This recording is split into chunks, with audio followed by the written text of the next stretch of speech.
할렐루야, 좋은 아침입니다. 오늘도 주님의 말씀으로 하루를 시작하고 또 기도 가운데 주님의 음성을 듣는 그런 귀한 시간 되기를 소원합니다.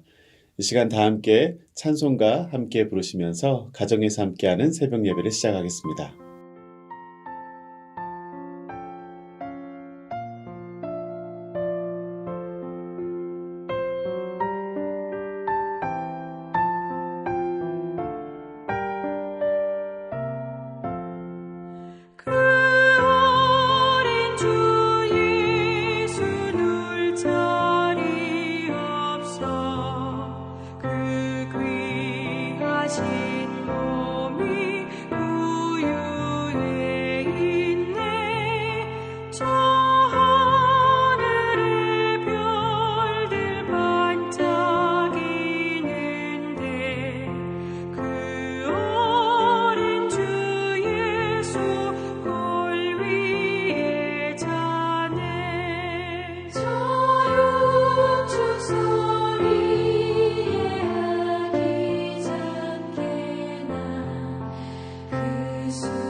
아멘. 이 시간 우리 함께 기도할 때에 오늘 우리에게 주시는 하루의 삶 주님께서 온전히 인도해 주실 것을, 그리고 우리 교회에서 시작되어지는 각종 양육 사역들이 더 아름답게 또 은혜롭게 잘 시작되어질 수 있도록 우리 함께 기도하도록 하겠습니다. 하나님 감사합니다. 오늘도 우리에게 귀한 하루를 주심에 감사드립니다. 이 하루를 열어가면서 다시 한번 저희들의 삶이 주님께 달려있음을, 또 주님의 인도하심 없이는 저희가 하루도 한시도 살아갈 수 없는 존재임을 다시 믿음으로 고백합니다. 하나님, 이 땅에 예수 그리스도를 보내주시고 그 그리스도의 복음으로 인하여서 우리가 구원의 복을 누리고 또 천국의 소망을 갖고 살아가고 있음을 다시 한번 기억하면서 주님, 날마다 우리에게 주어진 삶 믿음으로 거룩으로 채워갈 수 있는 하루하루이기를 소원합니다.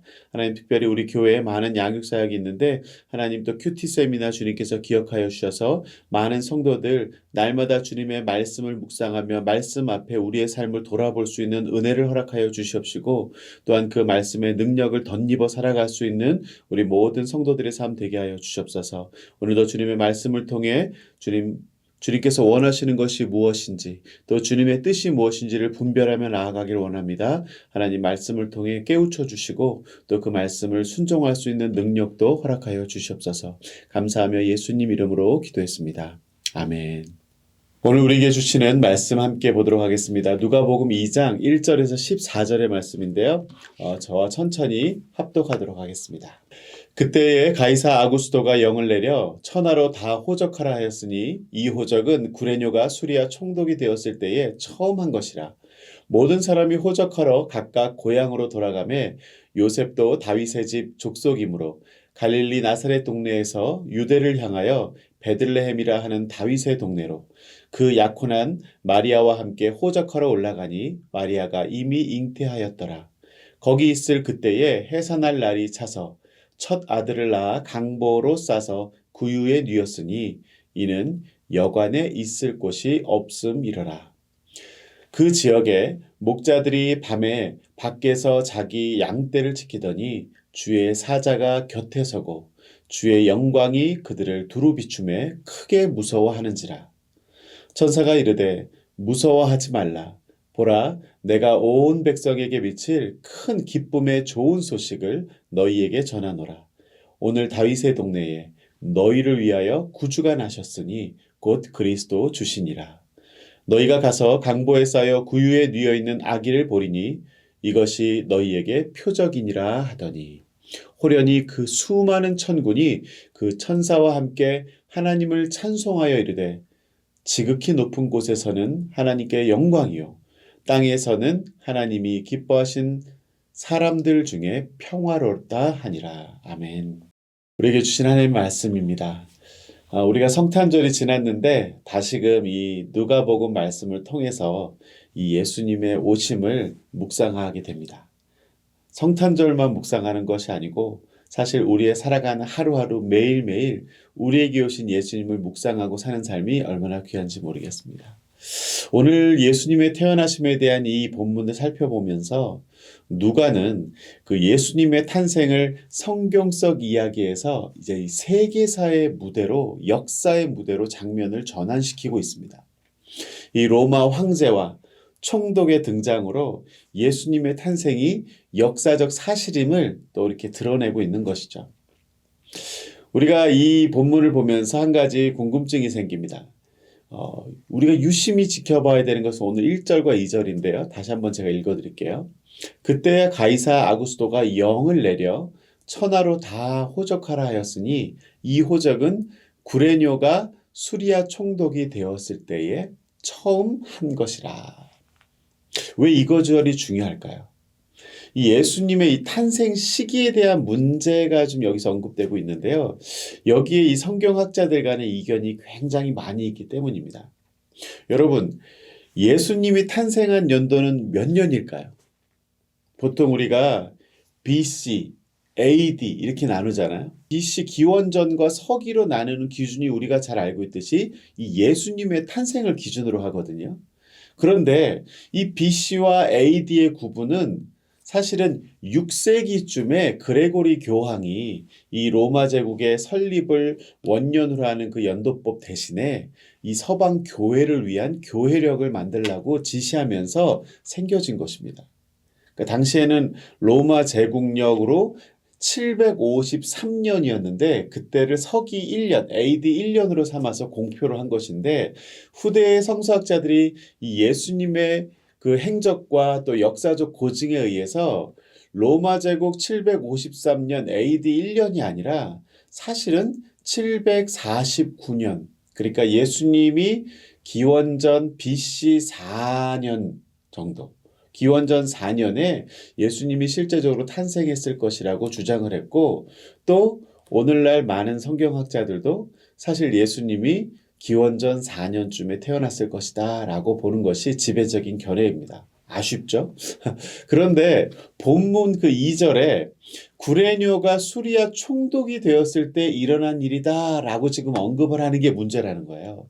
왜냐하면 사실 역사적으로 구레뇨는요 AD 6년에서 9년까지 수리아 지역에 총독을 지냈거든요.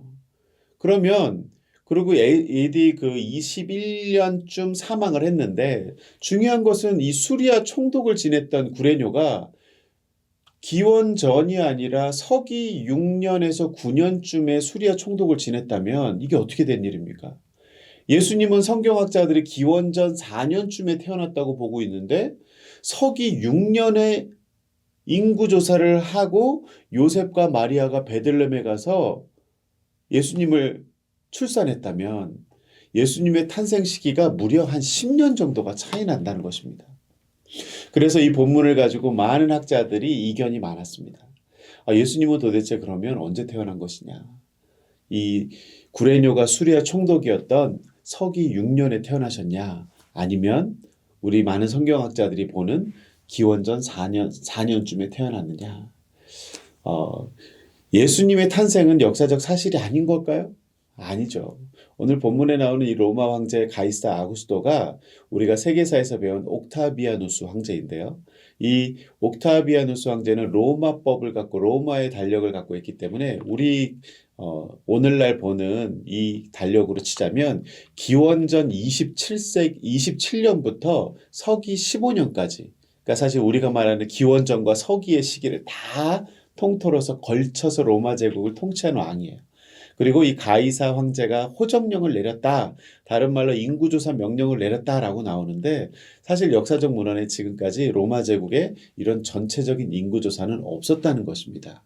하지만 이때 로마 제국이 식민 지배를 받던 그런 많은 지역들에서 이 로마 제국의 운영을 위해서 세금을 거두기 위한 목적으로 인구를 광범위하게 조사했다는 것은 역사에도 남아 있습니다.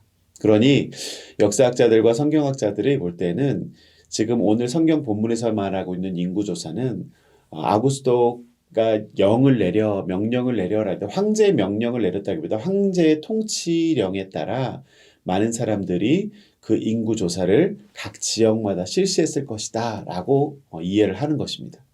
그래서 황제의 명령을 따라 호적 조사를 시행했다라고 누가는 표현하고 있는 것이죠. 그리고 구레뇨가 수리아 지역에 총독이 되었던 6년에서 9년이 아니라, 이 총독이라는 단어에도 원어적으로 두 가지 의미가 있는데요. 일반적으로 특별 임무를 맡은 행정관으로서 총독과 실제적인 그런 동일한 역할을 하는 사람이 있고요. 또 실제적으로 우리가 알고 있는 총독, 그 지역을 다스리는 어떤 왕과도 같은, 작은 왕과도 같은 존재인 총독. 이 총독의 의미가 있는데, 지금 이 구레뇨는 사실 실질적으로 수리아 총독을 한 것은 6년에서 10년 그 사이지만, 9년 사이지만, 이 이전에도 여전히 총독을 했으면 이 구레뇨도 이 지역에서 계속적인 정치 활동을 했을 것입니다. 그래서 많은 학자들이 이 수리아 지역에 아까 말한 특별 임무를 맡은 행정관, 그 행정관도 총독이라 부르거든요. 그래서 수리아 지역의 행정관으로 근무했을 가능성이 있다. 그러니 예수님의 탄생은 기원전 4년쯤이 맞는 것이고, 그 다음에 총독이 됐다는 것도 모순이나 시간의 차이를 10년 정도 두고 있는 것이 아니라 총독이 되기 10년 전에도 이미 이쪽에서 행정관으로서 일을 했을 것이다 라고 이야기를 합니다. 사실 여부가 어찌되었든 이 1절에서 2절의 누가는 예수님의 탄생이 당시 로마 제국의 역사 속에서 실제적으로 일어나고 있는 예수님의 탄생, 또 그 배경을 분명하게 표현하기를 원했던 것입니다. 오늘 본문으로 다시 돌아와서 3절 말씀 볼까요? 모든 사람이 호적하러 각각 고향으로 돌아가매. 이 사실 로마 제국의 식민지로서 살아갔다면 로마의 호적 제도는요, 자신이 그냥 살고 있는 지역에서 그 거주지에서 인적사항만 기록하면 되는 간편한 것이었습니다. 안 그러면 그렇게 넓은 로마 제국을 통치하기 힘들었을 테니까요. 그런데 오늘 본문 말씀 보면 이 호적을 하기 위해서 각각 고향으로 돌아갔다라고 말하고 있습니다. 사실 고향으로 돌아가서 호적 인구 조사를 하는 것은 로마법이 아니고 유대의 관습입니다.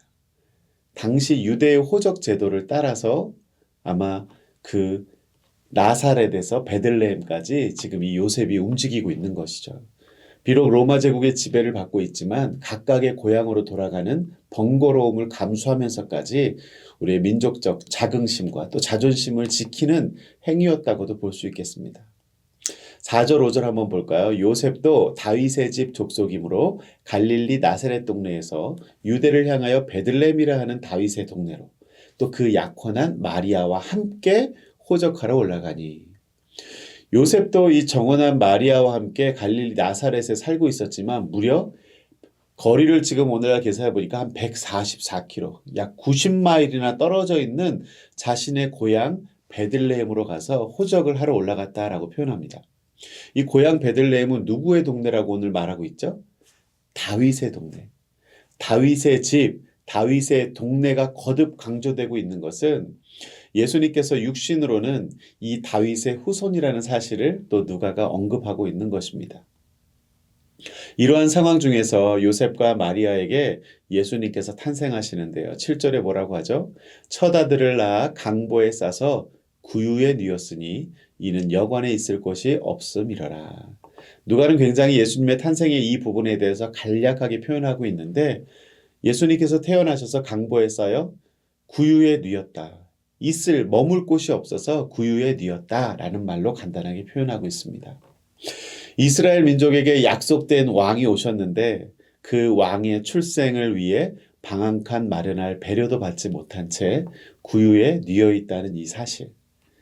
우리 인간의 죄를 대속하시고 구원하시기 위해서 가장 높은 곳에서부터 이 땅의 가장 낮은 곳으로 임하신 우리 예수님의 모습을 오늘 보게 됩니다.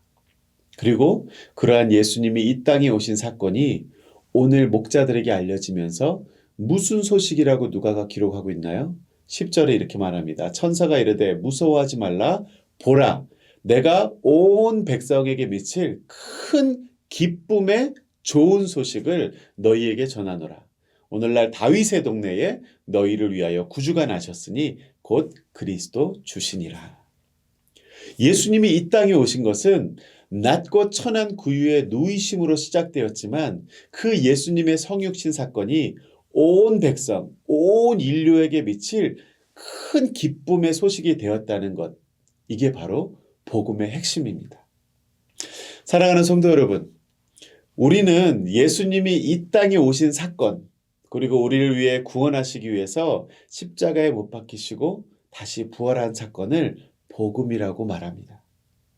온 백성에게 미치는 모든 인간에게 주어지는 참된 그 큰 기쁨의 소식은 무언가를 채워주는 데서 오는 것이 아니라 낮아지고 희생하고 사랑함으로 찾아왔다는 사실을 우리가 명심하시기 바랍니다.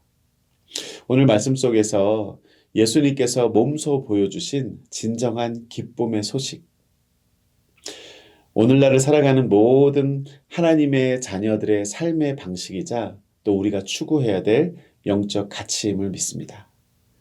오늘 우리도 이 낮아짐으로 서로를 용납하고 사랑해야 될 사람이 누구인지 한번 생각해 보시기 바랍니다. 그리고 내가 누리고 싶은 기쁨의 소식은 무엇입니까? 복음입니까?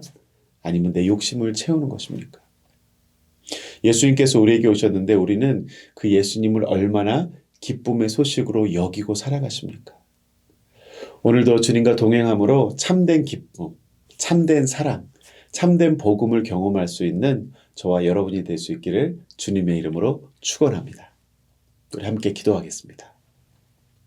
하나님 감사합니다. 오늘도 저희들에게 예수 그리스도의 이 땅에 오심과 또 낮아지심으로 인하여서 우리에게 온 백성에게 온 인류에게 미칠 큰 기쁨의 소식을 주신 그 복음을 다시 한번 깨닫게 하시니 감사합니다.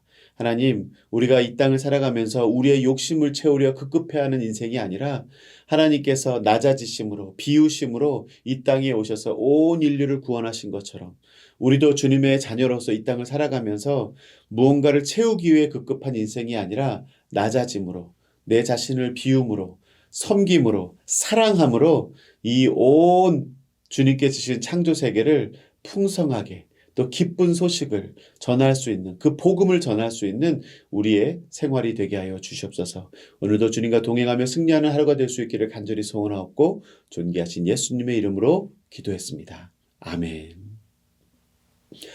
오늘 하루도 승리하시고요. 이제 각자의 기도 제목을 가지고 주님께 나아가도록 하겠습니다.